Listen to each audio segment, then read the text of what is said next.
Stand by. The webinar is now streaming live on Facebook. Kevin, are we recording? Yes. And we are recording. So welcome everyone to our press conference from Free Rusesabagina, Paul Rusesabagina's family, and from some faculty and students at St. Mary's University in San Antonio, Texas. We're going to be talking today about Rwandan diplomatic cyber intrusion into the community, into both, and spying on both Rwandans and on Americans.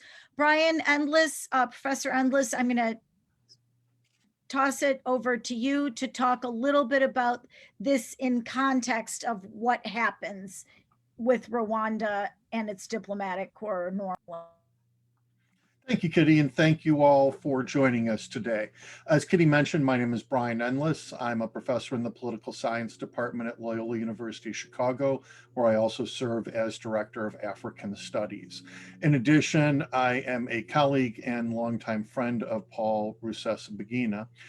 Paul has now been in prison for 239 days since he was kidnapped and brought to Rwanda last August 27th. He's been kept in arbitrary detention since that time for almost 8 months now. For today's press conference, we want to highlight something that Rwandans who live outside of that country have to deal with every day, but which seems very strange to Americans and other outsiders. This is the fact of constant monitoring and harassment by the Rwandan government. Groups like Human Rights Watch, as well as many academic and press sources out there, have reported on the Rwandan government's constant surveillance of anyone they consider a critic or a dissenter inside or outside of that country. Paul Rusesabagina was a regular target of this surveillance. I experienced it with him many times. His emails, WhatsApp, and phone were monitored by the Rwandan government. His public appearances were regularly invaded by Rwandan agents, sometimes up to and including the Rwandan ambassadors to the United States, who appeared at multiple speeches that he gave, and the Rwandan ambassador to Israel in a speech that he gave in that country. Paul was regularly harassed, with the Rwandan ambassador in Belgium even moving next door to Paul's house to keep it under better surveillance. And even in Paul's home in the United States in San Antonio, the Rwandans monitored his activity. They knew when he had a COVID test before traveling, and they lured him from his home here as the starting point of his kidnapping. Thousands of Rwandans in exile have had similar treatment, including threats on their lives, and researchers who report on Rwanda have also been caught in this net. Today, the focus of this press conference is to talk about the most recent incident, which occurred on April 6th at St. Mary's University in San Antonio. On that day, a class meeting was held with students who were supporting Paul's release, and it included several of Paul's children, one of whom is a student at St. Mary's. The surprise attendee, though, turned out to be the second counselor of the Rwandan embassy in Washington, D.C., a Rwandan diplomat who was spying virtually on the event. So let's be clear here. Even when the Rwandan government already has Paul Rusesabagina under arbitrary detention in their country, they continue to spy on his children and anyone supporting his cause. To provide details and discuss this today, I want to first introduce Professor Bill Israel, an Associate Professor of Communication Studies at St. Mary's. And then we'll also hear from two of Paul's children who were in attendance, Trezor Rusesabagina and Anais Kanimba, who are also here to talk briefly about their experiences and join us for the Q&A following these presentations. Bill, why don't I turn the floor over to you, and if you can tell us what happened that day. Thank you, Brian. Unlike you and Paul, here at St. Mary's, we're unused to surveillance on our campus. We're a fairly quiet liberal arts campus with a law school attached, which is where we decided to meet that day and where we are in fact meeting today, largely because the audiovisual capacities were sufficient to include people from around the world who were interested in this case, along with my students. On the evening of April 6th, we began class shortly after 6. We were slowly gathering bodies from around the world and students as well. Because we are unused to the sort of surveillance that we encountered and have discussed since then, my students, many of them were paranoid. They aren't showing up today because they were afraid for what they were seeing of the Kagame government. That evening, we began class and we discussed what our final projects would be. This class in international communication began as a pretty standard class until we learned that Trésor was going to be joining us as a member. At that point, we concluded this was a fairly fascinating, if not appalling, case of international communication run amok. And we decided to make it possible for our students to either option for a final project of their own choosing or to look at this case in particular. Overwhelmingly, they chose the latter. They are to this date still working away on a final project conclusion, reaching out to the campus community, reaching out to people around San Antonio and the state to engage them about what's happened to them and what's happened to Paul in the course of this appalling abduction.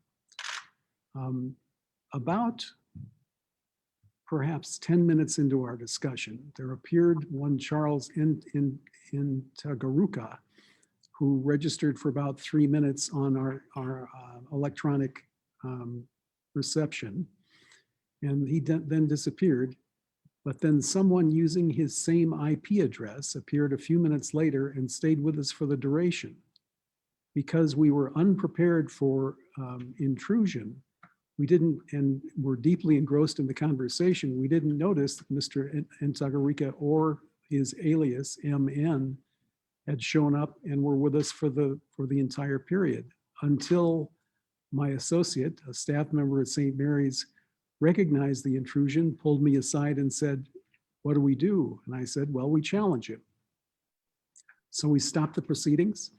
I called out to MN and said, "Please identify yourself." No answer. I tried again, no answer. I waited a minute or two, still no answer. And so I asked Mr. Schoenberg to cut off the connection. We later learned through the reference system, the IP address for Mr. Ntagharika and for MN were the same. At that point, I started doing a little research work myself and discovered that Mr. Ntagharika was the second counselor of the Rwandan embassy in Washington. Somehow he got hold of the code for our Zoom session. We don't know how. The following day, after a lot of thought, I decided to call the FBI. They interviewed several of us the following Friday, and the investigation presumably continues. I have no further word on that. But as I say, the fallout was substantial. My students felt the chill. They decided not to be engaged publicly in this effort. They wanted to camouflage their identities for their concerns. And I certainly empathized with them. Nevertheless, our president, Tom Mengler, decided to take this on very strongly. He was as incensed as I was at the invasion of my classroom, decided to speak out publicly in a news release that he circulated earlier this week. It's very clear that he's incensed to the extent that he's sharing it with his colleagues. And I, of course, am sharing it with mine and the campus community. I think that sums up where we are.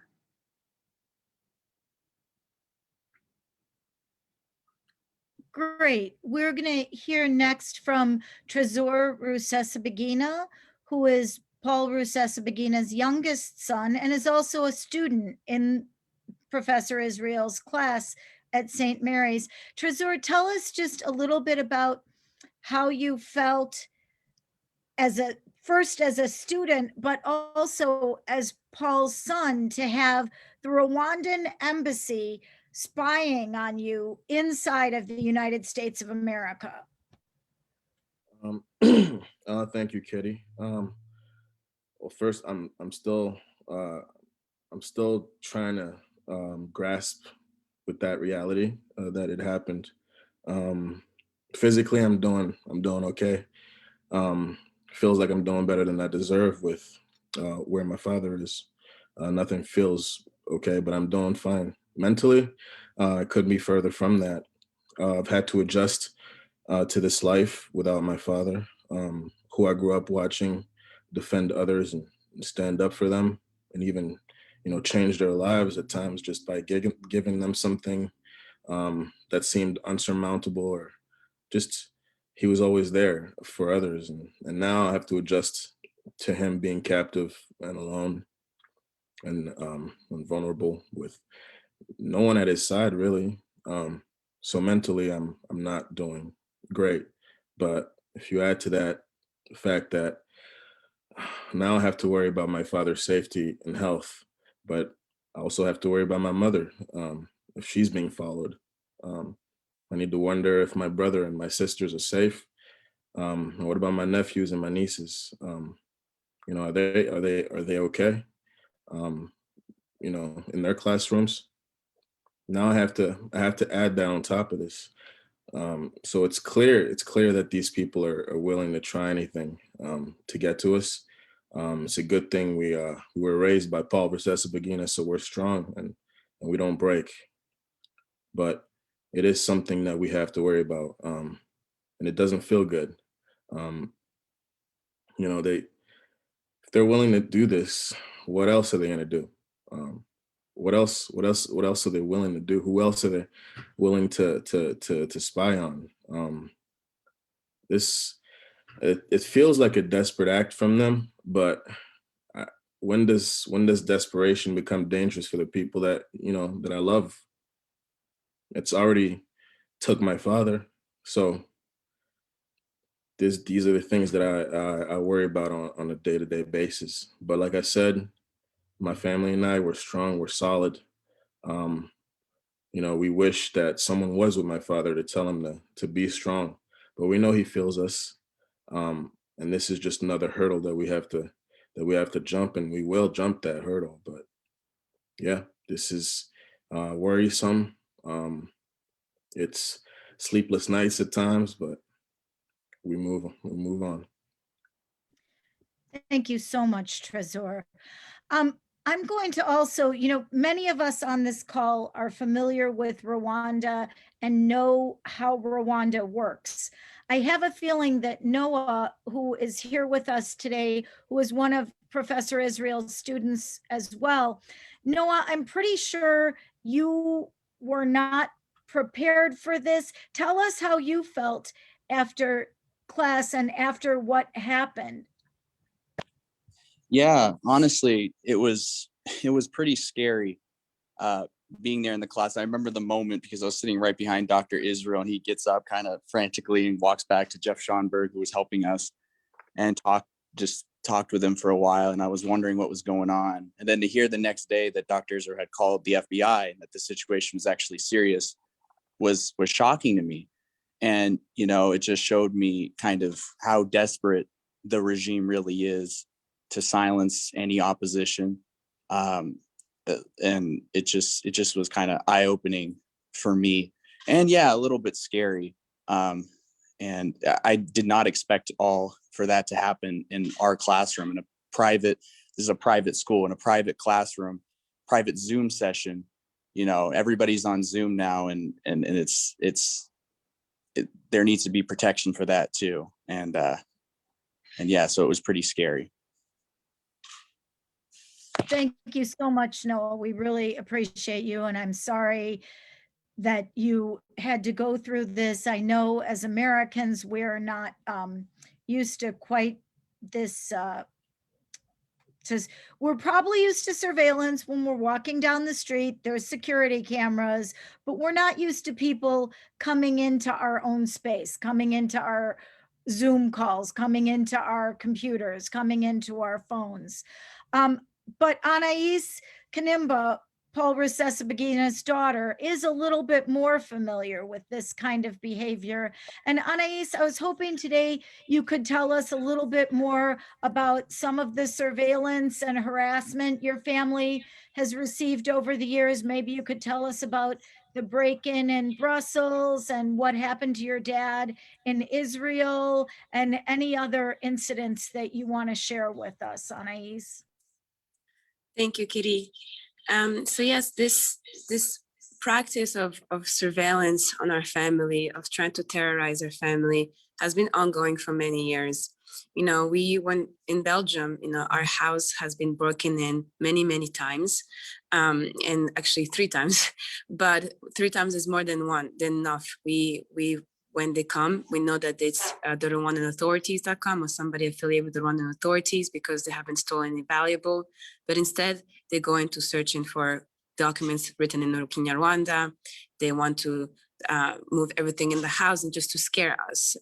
We know that there's a lot of Rwandans in Belgium, and it's been really documented as well too, that the Rwandan agents try to terrorize the diaspora. My dad was in a car accident in which also was believed led by the Rwandan authorities. Every time he has to give a speech these days before he was found in Rwanda, he had to wear a bulletproof jacket, because he could not be safe and speak in front of students, given that everybody, they would always send Rwandan agents to come and terrorize the students, but also him. I think the main example that's really scary for us is the one time in Israel in 2018, he was speaking at the University of Tel Aviv, and he was with my mother. They had to get evacuated, and the police had to help them get evacuated from the university because the embassy and their people were coming to terrorize him.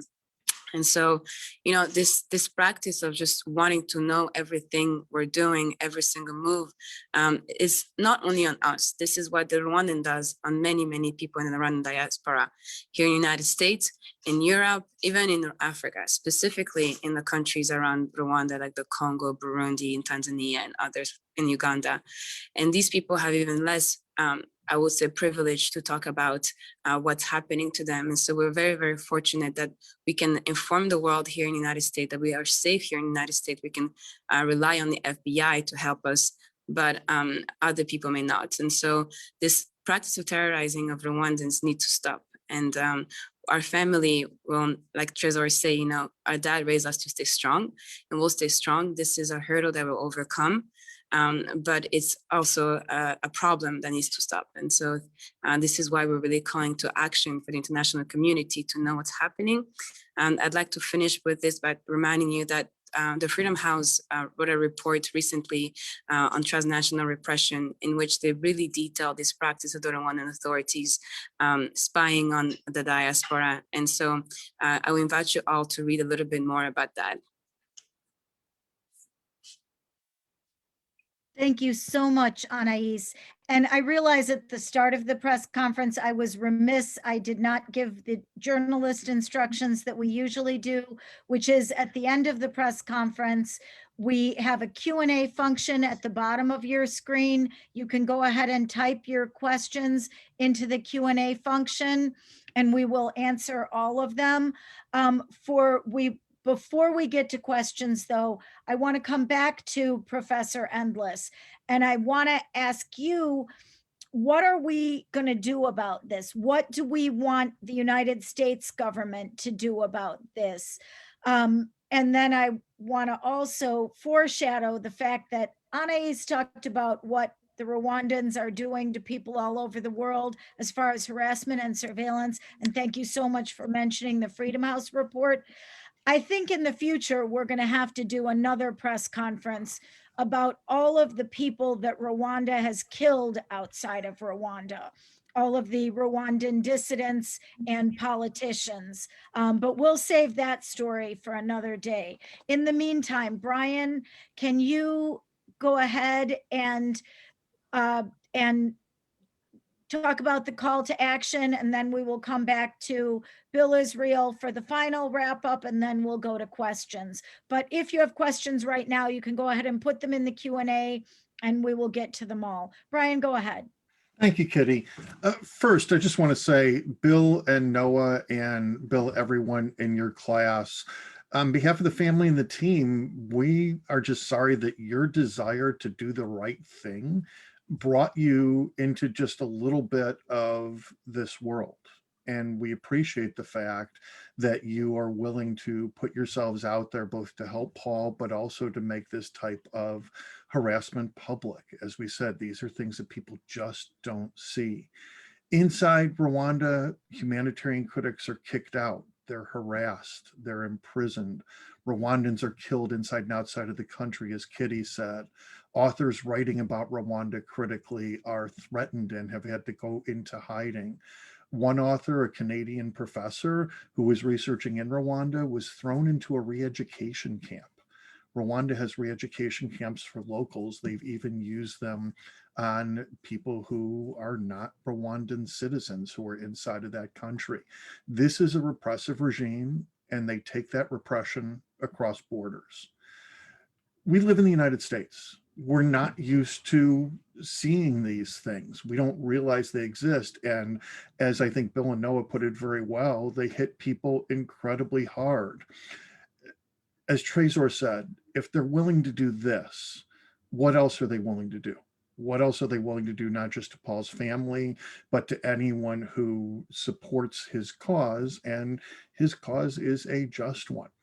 Paul has a problematic health condition between his blood pressure and his heart condition and being a cancer survivor. He is not doing well in prison in Rwanda.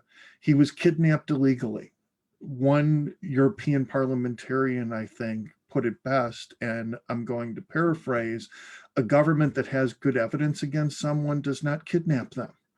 Why did they not request his extradition? Why did they not request that charges be brought against him in Belgium or the US? But that's not what the Rwandan government does here.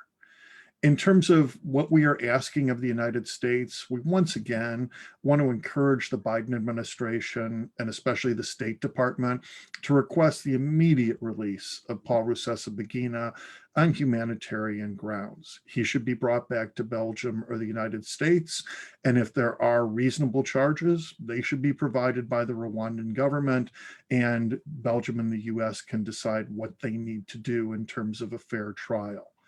But now we also have a Rwandan diplomat, someone who's been accredited by their country that has shown that they are spying not just on Paul's children, one of whom is a US citizen and US residents, but also on US citizens, students attending a class at a United States university.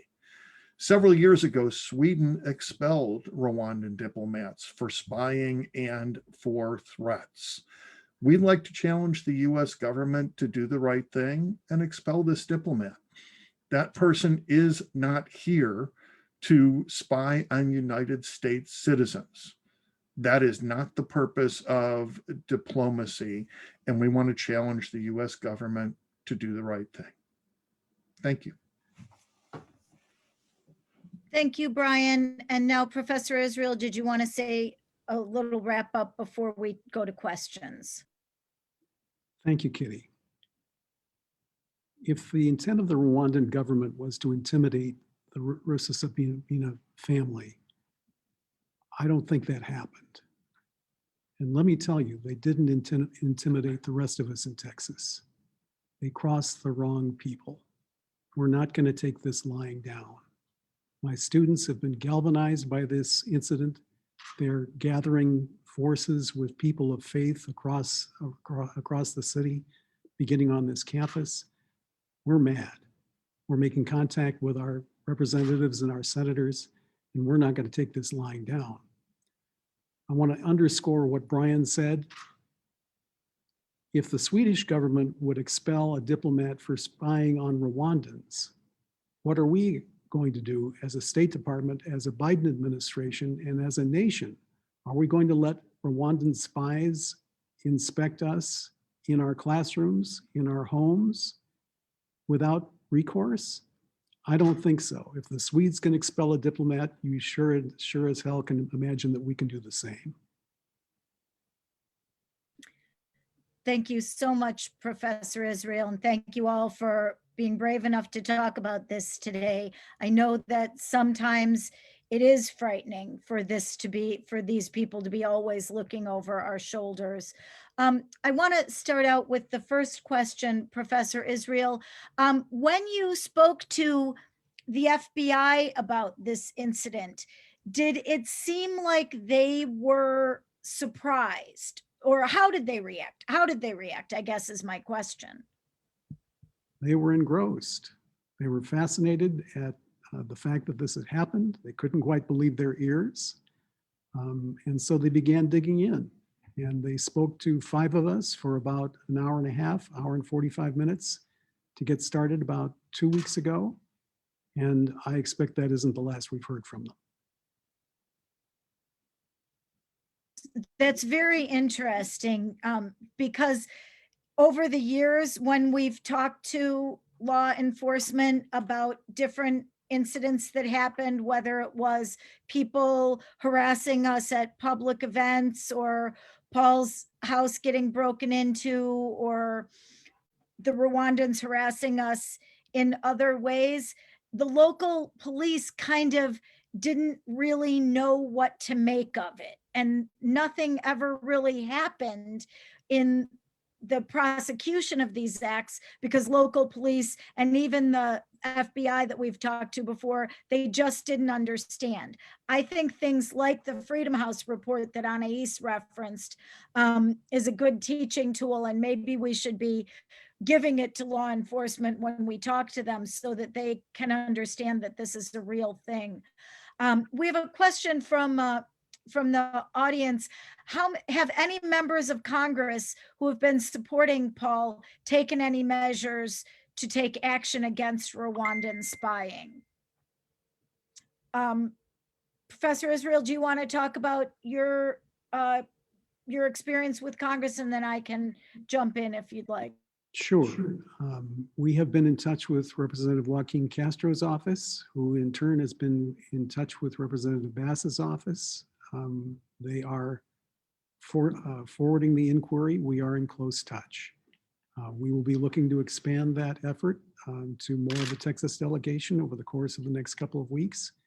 And you can bet they're going to hear from people of faith across Texas about this. And I think that the rest of the answer is they haven't taken action yet, but we are educating and pushing them, and we have some high hopes that they will be. Anais, do you want to talk about other members of Congress that we've been talking to about this and that we're going to be helping to propel into action in the next few weeks? Yes, we've been talking to more people in the Texas delegation, specifically people like Senator Cornyn and others who have also tied to the university here at St. Mary's. And so we are in close touch with them, and they're trying to figure out how they can best support a family during these difficult times.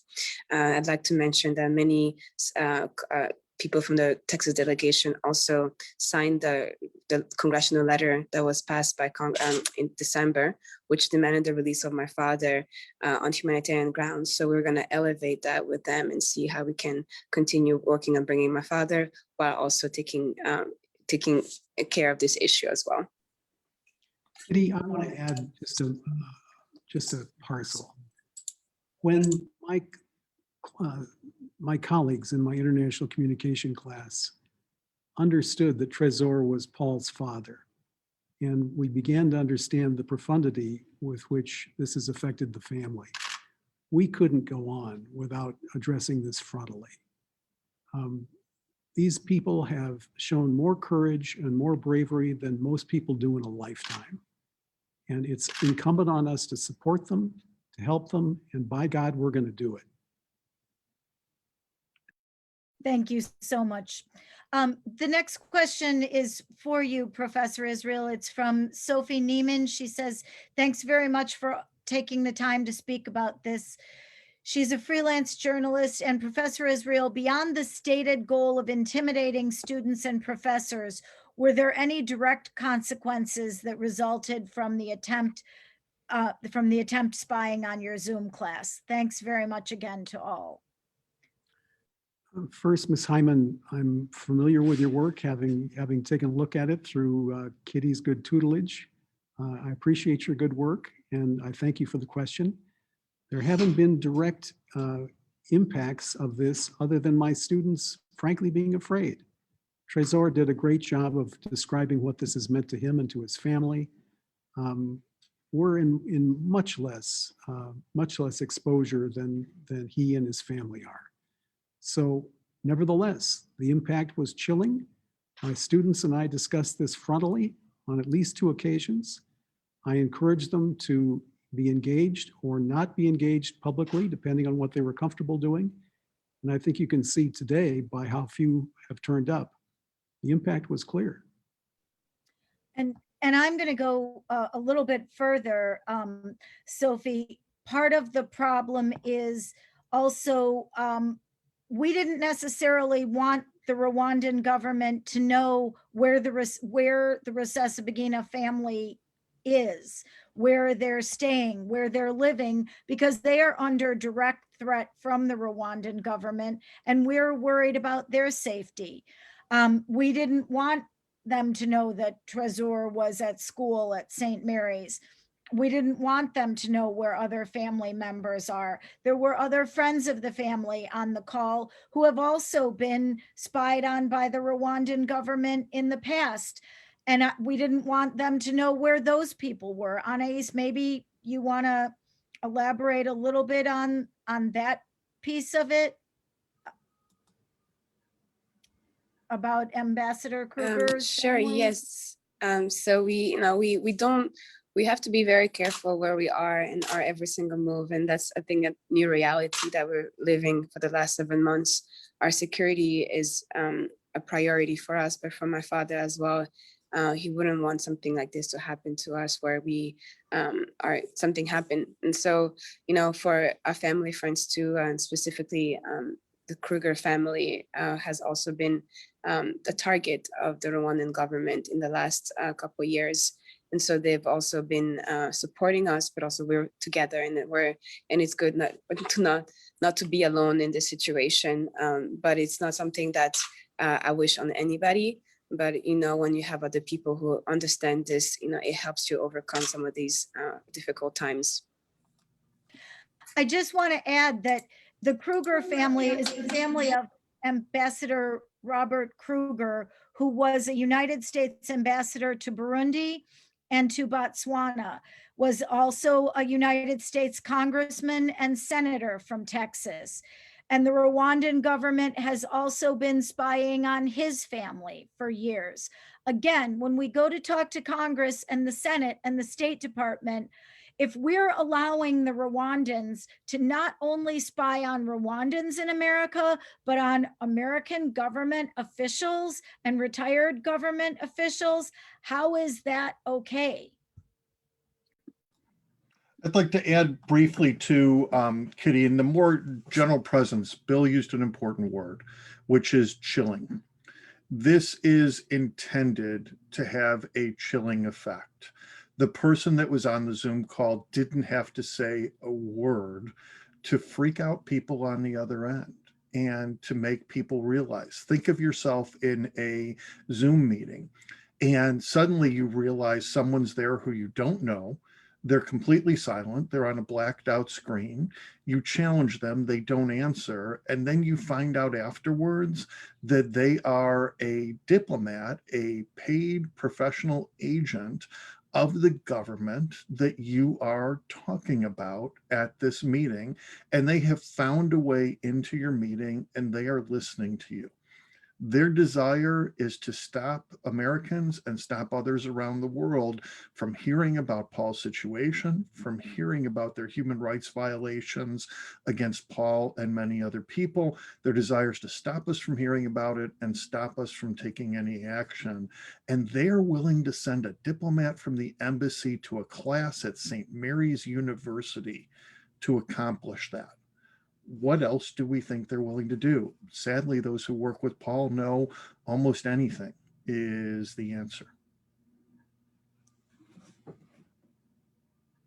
One last question, which might be a little bit anticipatory, but I'm going to have you answer it anyway, Professor Israel. The question is, what kind of support have you gotten from the faith community? Could you say some more about what the reaction of church officials has been? We're just beginning that effort on this campus, Kitty, with the help of several people who are part of the community of faith and part of the hierarchy of St. Mary's. One of my students just met this morning with one of those people.